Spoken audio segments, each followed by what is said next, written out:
As far as we can tell, I'm the first candidate in history to be denied Secret Service protection on request. Now to developing news, we're learning more about the armed man accused of impersonating a member of Robert F. Kennedy Jr.'s security team. Ain't nothing changed, nothing new here to see. This ain't nothing but some political maneuvering. America. Welcome to the eulogy, eat it up. It's called political buffoonery. Hey there, everybody, and welcome to This Week in DUMBmocracy, where we showcase some of the dumbest newsmakers of the week.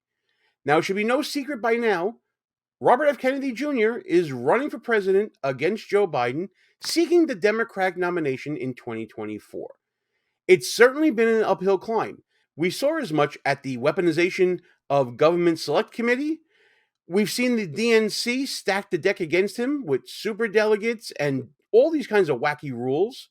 And we saw the Biden administration sort of minimize his candidacy when Alejandro Mayorkas, the Secretary of Homeland Security, denied him Secret Service as security while he's on the campaign trail. And we're going to be focusing on that right now because just a couple of days ago, an armed man impersonating a U.S. Marshal was arrested outside of an RFK Jr. event in California. But before we get into all the details, please be sure to subscribe to the channel, hit that notification bell, and if you like what you see here, like, comment, share the show with your friends, all that good stuff. I had someone tell me in the comments yesterday, why should I like the video before I watch it? Well, I'm changing it up just for you. Thanks for pointing that out, by the way. So now we got all of that out of the way, let's get to the news about this impersonator and the danger it posed to RFK Jr. And thank goodness he had his own private security force looking out for him.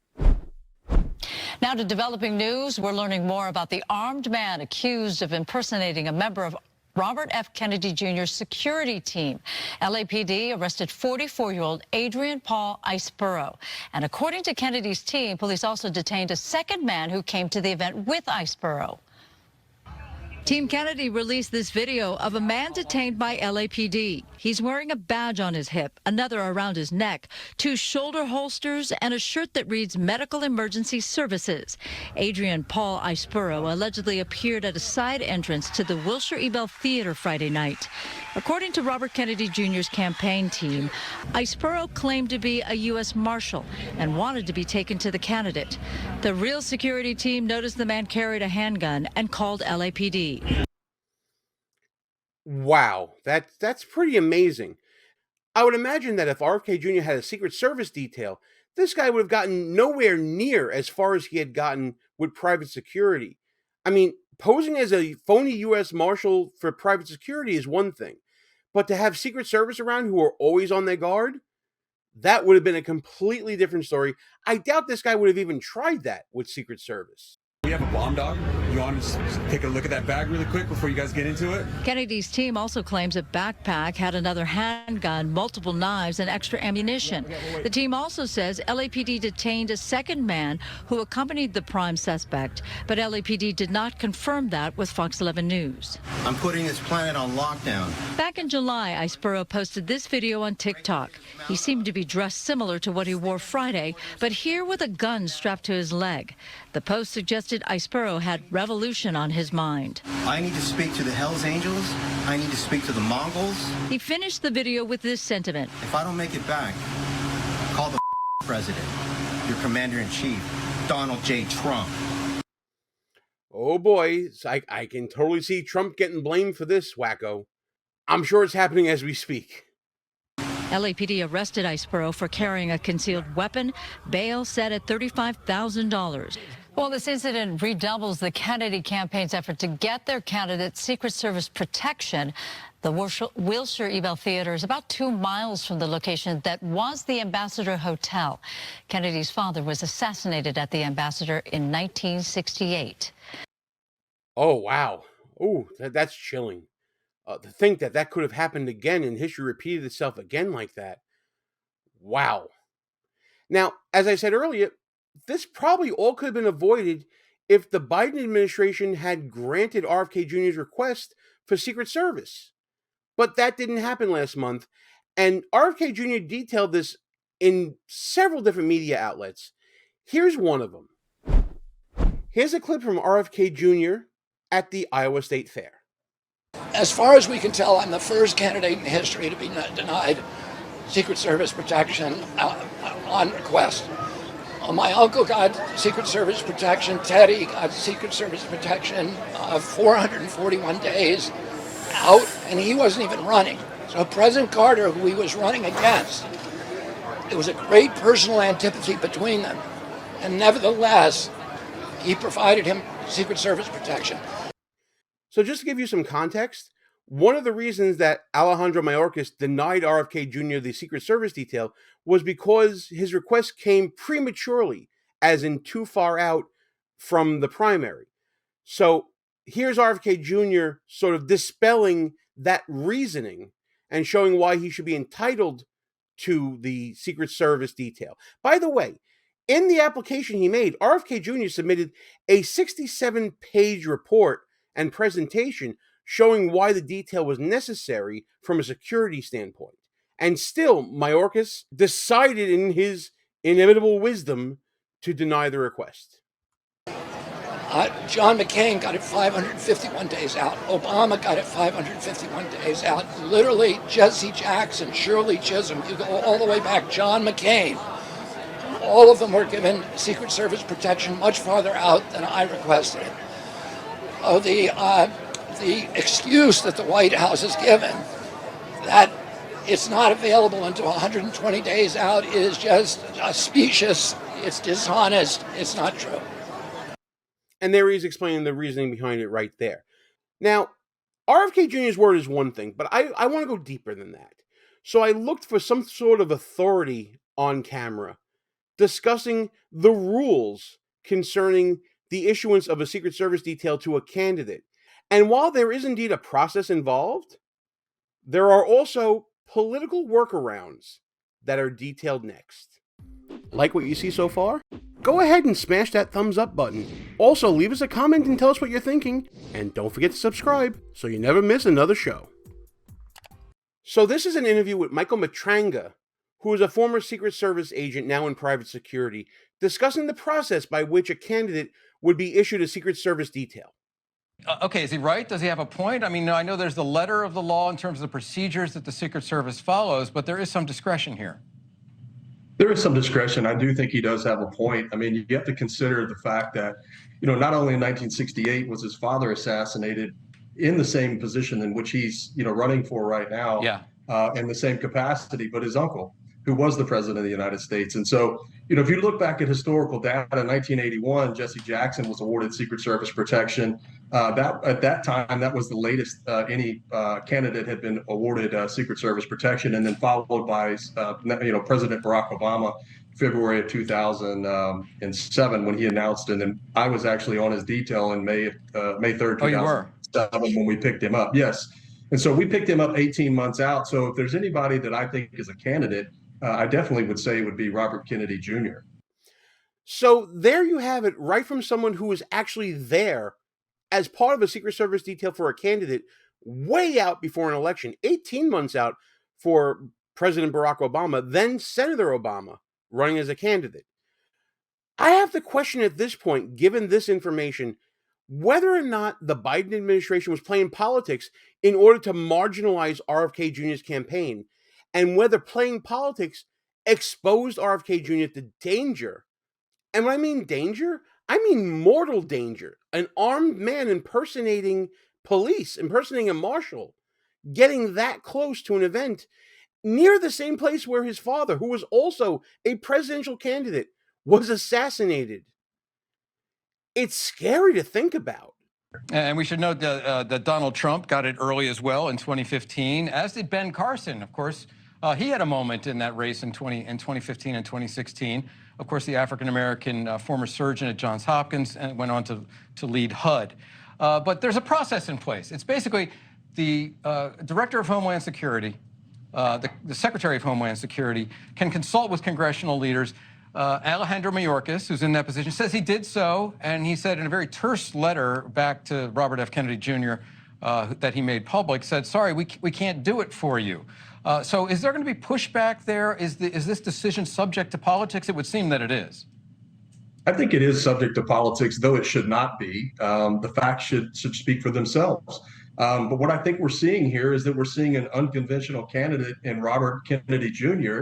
And some within the Democratic Party, to include the president, I truly feel are intimidated.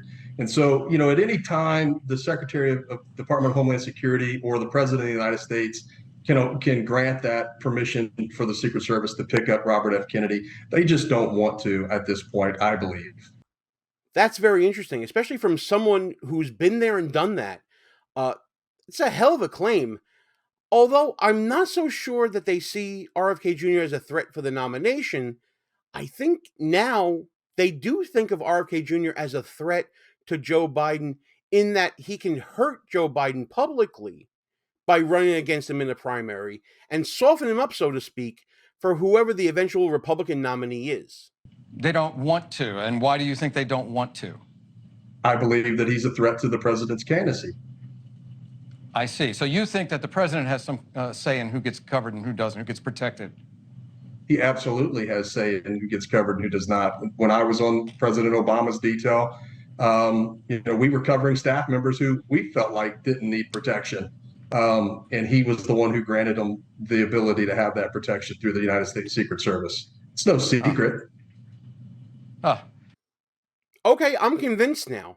I was on the fence about whether or not this was a politically motivated decision, but now that Matranga has told us that it could be a politically motivated decision and that the president could get involved, I think that probably did happen here with RFK Jr.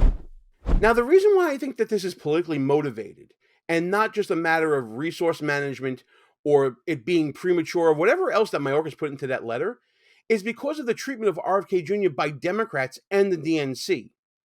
If you've been paying attention, RFK Jr. has been a pariah among Democratic circles. They attacked him at that committee hearing with Jim Jordan. They've gone after him in his statements about vaccinations and other things like that. And the DNC has set the rules in complete opposition to RFK Jr. and indeed any other candidate out there. No debates with the president in the primary process. Special rules concerning superdelegates that we've seen before with Hillary Clinton. And we all knew the fix was in back then as well. And in this clip, RFK Jr. talks about some other wonky rules that are against him and indeed against any other opposition to the anointed Joe Biden. Do you think other Democrats should jump in? I think the more people that are in, the better it is for our democracy. This is supposed to be, the Democratic Party. Right now, the DNC is making it almost impossible for anybody to run against the president. They are systematically disenfranchising the voters of all the states or many of the states that voted against President Biden during the last time around. So in New Hampshire, anybody who campaigns in New Hampshire, as I have, the people who vote for them, their vote will not count under the new DNC rules. The DNC this week is voting on a rule to make it so that if any candidate who steps into the state of New Hampshire, that any vote cast for them in Georgia will not count. Georgia's 164 delegates. Right. So, and the Democratic Party has been fighting for voting rights in Georgia for the citizens of Georgia since I was a little boy, since the 1960s, and now the DNC is about to disenfranchise every voter in the state of Georgia. It doesn't seem a good way to model democracy. Now, let's all think back to 2020. Joe Biden was elected with 81 million votes, yet they're scared of primary challengers like RFK Jr. And if he's so popular, I have to ask why. I think it's because they know that this president has been exposed to a lot of negative press. There's a lot of negative sentiment about President Joe Biden out there, about his popularity. We've done videos about his feeble mind and feeble body before. You've seen them on this channel. I'm sure you've seen them on other channels.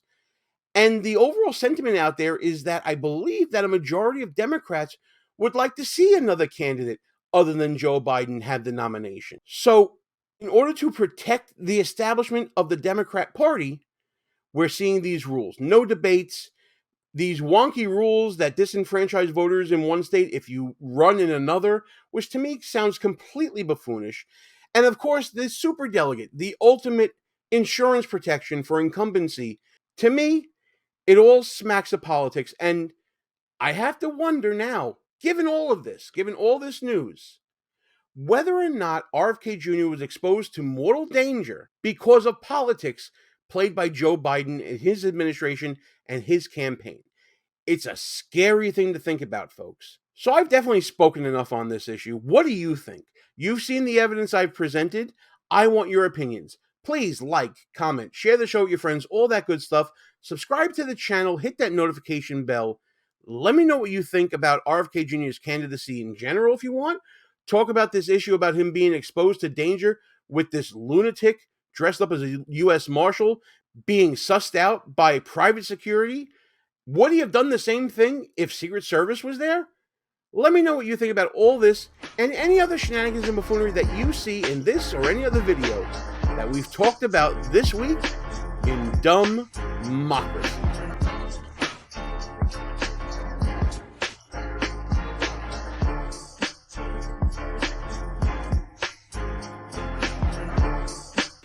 All views and opinions expressed here are not necessarily of the mainstream media and may offend some listeners. It's called political buffoonery.